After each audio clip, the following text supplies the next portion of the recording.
বাজারে ফুলকপি, টমেটো, কাঁচামরিচ, আলু, পেঁয়াজের দাম কম। আমরা মানে আমিও বাসা থেকে আমাদের বাংলাদেশে যেসব আমার আত্মীয় স্বজন বন্ধু বান্ধব আছেন তারা খুব খুশি, কিন্তু আমি তো দেখতেছি উৎপাদন খরচ পাইতেছে না তারা। না আমি না সেটা দেখতেছি যে আমি দেখতেছি যে কৃষকরা উৎপাদন খরচ পাইতেছে না। তারপর আবার আরেকটা খবর স্যার, এটা আপনার চোখে পড়ছে কিনা, যে অনেকে বলতেছে যে আপনি ইয়ার ব্যয় বেড়ে যেতে, কোল্ড স্টোরেজের ব্যয় বাইরে যাওয়াতে সবাই এটা এখন বাজারে দিয়ে দিচ্ছে, না তাদের না সংরক্ষণে ব্যয় বেড়ে যেতে। স্যার আপনি এটা কিভাবে না না দেখেন? না, এটা আমি তো লক্ষ্য করেছি, এটা এশিয়ার কাজ এগ্রিকালচার মিনিস্ট্রি। আমি কালকেও বলেছি যে কোল্ড স্টোরেজ যেটা আলুটা হয়েছে, কিন্তু এখন যদি আলুটা যদি স্টোর করার জন্য যথেষ্ট সুযোগ না, আমরা আগামীতে আলু করবে না, তখন তো আবার বিপদে পড়বো আমরা, তাই না? এখন বলছি স্টোরেজটা এত ভাড়া, ওখানে একটা বিরাট একটা গ্রুপ আছে।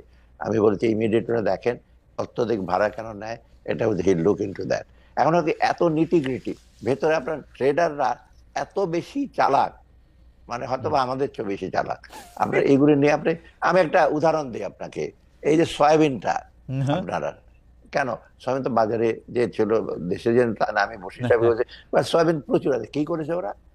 আর ইম্পোর্ট তো আমি বহু অ্যালাউ করেছি, ট্যাক্স কমিয়ে দিয়েছি, ফিডার ভেসেল গুলোতে রেখে দিচ্ছে সয়াবিনটা রেখে, কাল। এবং they use it as storage of soybean.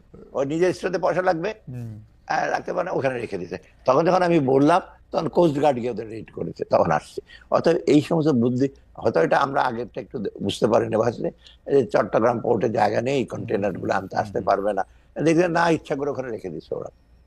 অতএব এই যে, তবে ঠিক যে উৎপাদন যে খরচ পাচ্ছে না, এটা আমাদের জন্য একটু চ্যালেঞ্জ।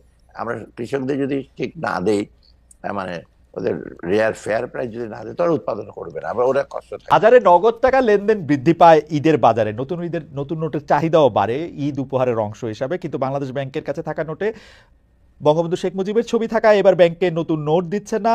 মুজিব বর্জনের এই অবস্থান কি সরকারের অবস্থান, নাকি সরকারও এই বিষয়কে মবকে ভয় পাচ্ছে? এটা আমি বলি, হ্যাঁ এটা ঠিক যে এইবার এটা একটা যেটা আমাদের ভুল হয়ে, আমাদের মানে সেন্ট্রাল ব্যাংক এটা করতে পারতো কি, প্রথম থেকে ওদের নিজেদের বিচার সব তো আমরা বলে দিতে পারবো না, তাই না?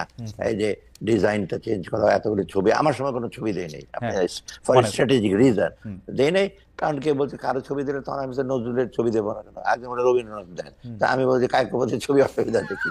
মানে আমি বলে ছবি দরকার কি, তুমি হিস্টোরিক রিলিক্স গুলি দাও, কেউ চ্যালেঞ্জ করে, তখন কেউ চ্যালেঞ্জই করে না। মসজিদ মন্দির গুলো দেওয়া হয়েছে, আচ্ছা যাও, সে ছবিটা আসছে বঙ্গবন্ধুর ছবি, এখন এইগুলো শেষ হয়ে যাচ্ছে। ওরা ডিজাইনটা দিয়েছে অনেক পরে, এবং সেটা আমরা দ্রুত ইসে করেছি, এখন বলছে একটু সময় লাগবে। এটা নিয়ে কিন্তু প্রধান উপদেষ্টাও বেশ উষ্ণ প্রকার আমাকে সেদিন বলে, এত দেরিতে আসছে কেন তোমার লোকজন? আমি তো, আমার লোকজন তো না, এটা বাংলাদেশ ব্যাংকের করে। তো আমরা ওরা 1-2 দিনের মধ্যে দিয়ে দিয়েছি, অথবা এটা সময় লাগছে, ওরা অ্যাসিওর করছে এপ্রিল মাসে দিতে পারবে। কিন্তু এখন স্ট্যান্ডটা হলো, ওরা বলছে যে পুরনো টাকা কিছু আছে, পুরনো টাকা মানে নতুন টাকা পুরনো আদলে যেটা আছে ওদের 500-1000 টাকা, এটা করবো কিনা। প্রথম ওরা অ্যানাউন্স করেছিল, আমরা বললাম যে না, কারণ এই গভর্নমেন্ট আসছে, কারণ তুমি, ওরাই বলবে তখন তোমরা দিতে পারছো না টাকা, ওগুলো দিচ্ছে কেন, বেশিরভাগ কিন্তু অপোজ করবে, এটা কেন ওই টাকা। আর লোকেদের ধারণা নতুন টাকা দিলে ভালো হয়, তা আমি বলছি যে না, একটু শর্টেজ হোক, দরকার লোকজন ক্রেডিট কার্ড ইউজ করবে, দরকার হলে তারা ব্যাংকের মাধ্যমে ট্রান্সফার করে, এনকারে এত ক্যাশ ট্রানজাকশন দরকার কি এত? আর নিয়ে গিয়ে লোকজনকে উপহার দেবো না 500 স্যার, টাকার নোট। স্যার আপনাদের যেহেতু বুদ্ধি বেশি, আপনারা আমাদের শিক্ষক, আপনারা তো সব ক্ষেত্রে একটা সলিউশনের জায়গাতে একটা কথা বলতে পারবেন স্যার, কিন্তু মানে সবই বন্ধ করে দিলে কিছু আসে যায় না, কিন্তু ঈদের সময় নতুন টাকা, এটা একটা ঐতিহ্য, এটা তো আগে থেকে, এবং ঈদ তো হঠাৎ করে আসে না স্যার, মানে এ তো ঈদ নির্বাহী, ঈদ তো না না, সেটা আমি স্বীকার করবো খালেদ, যে এইটা যদি একটু আগে প্ল্যান করতো, ধরেন সেপ্টেম্বরে বা অগাস্ট সেপ্টেম্বর থেকে গভর্নর আসছে, তখন যদি চট করে প্ল্যান করতো, এতদিন আগে আমরা জানুয়ারির দিকে টাকাটা পেতাম, এটা দিতে হতো। আসছে তো আমার কাছে ডিজাইন আসছে মাত্র ধরেন ডিসেম্বরের কত তারিখে, এবং প্রধান উপদেষ্টার সাথে সাথে 1-2 দিনে ওদেরকে ডেকেছে ডিজাইন, উনি ইভেন ডেকে ডিজাইনের কাম করে ওদেরকে পাঠাও আমার সামনে, আমি দিয়ে দিই। তো এবার এটা আনফরচুনেট, এবার নতুন টাকার ডিজাইনে তাহলে ব্যক্তি থাকতেছে না স্যার, তেমন কোনো ব্যক্তি থাকবে না।